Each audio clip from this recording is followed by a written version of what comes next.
Okay, now we're getting to the fun stuff. I told you in a previous video that you first create pages and then you need to create the menu or the menu item that links to the page. Because at the moment we've got a bunch of pages which we've created, and we have some menu items that are linking to these pages or posts or categories. So let's go through this process. So if I go new page,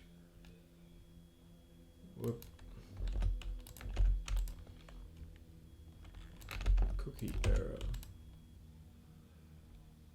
Whenever I get that cookie error, I just enter my username and password again. Okay.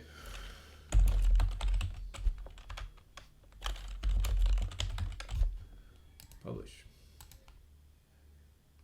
So it's important that your pages are published, because otherwise they won't appear in the menus. So let's go off to appearance and then menus. Now I've already got a menu here created, but I'm gonna delete it. Start from scratch. Okay, so now I have nothing. So I'll create my menu. I can call this whatever I like.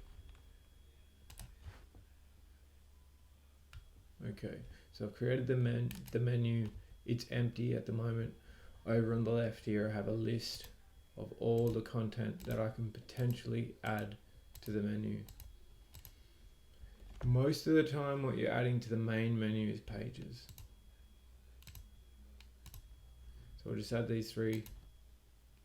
Boom, like that.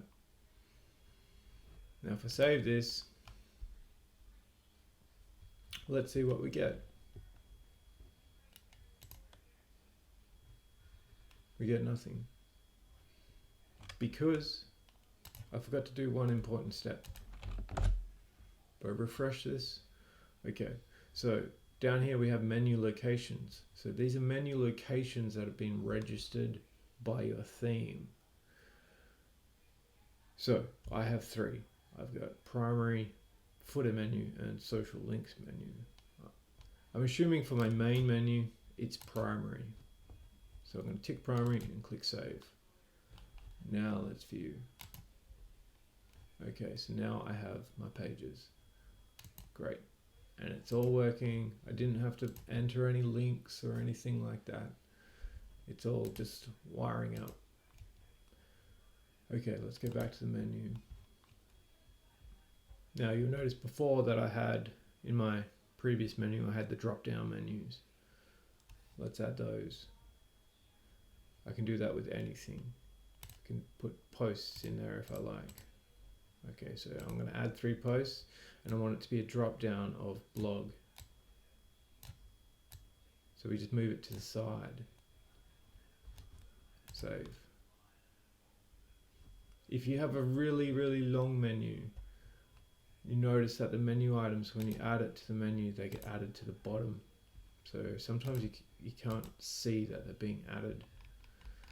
And careful, always keep note of this, because I've seen people unclick it and the menu disappears and they don't know what happened. Okay, so that's visit site. Now we should have the drop downs. No problem.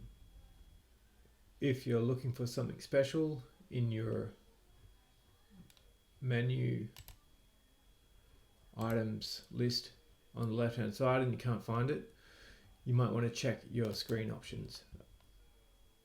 See how tags is hidden by default. So there might be some other options up here that you could also enable. As we mentioned before, we have locations that have been pre-registered by the theme where we can put our menus. This is all done by your theme. You can register some custom menus by digging into the theme files, which is out of scope for this tutorial. You can also add custom links to a menu. Just type in your URL.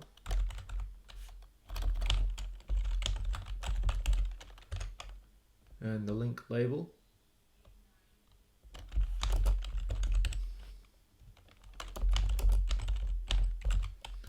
We can add that to menu, and now we have a custom link added to the menu.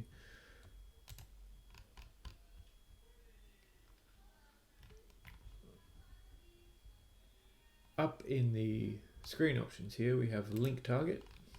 And what I like to do with sites that are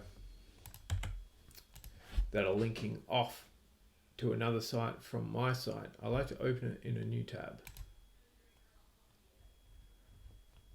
I think if someone's going to leave your website, I like to leave my website open in the current tab, and they can open a new tab to go visit the external website.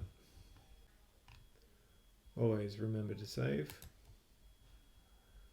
And let's go check this out on the front end. Okay, here we are, my link to Google.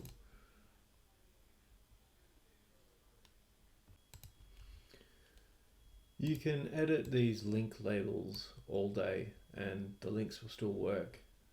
Say for instance, if I were to change blog, the blog label, if I go to menus,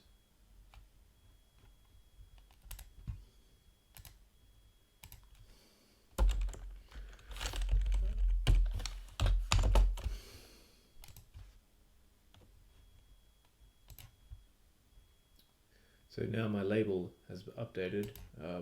The page link is still the same though. So this is still, the page title of blog is still blog. That hasn't been updated. So the menus and the pages are separate entities.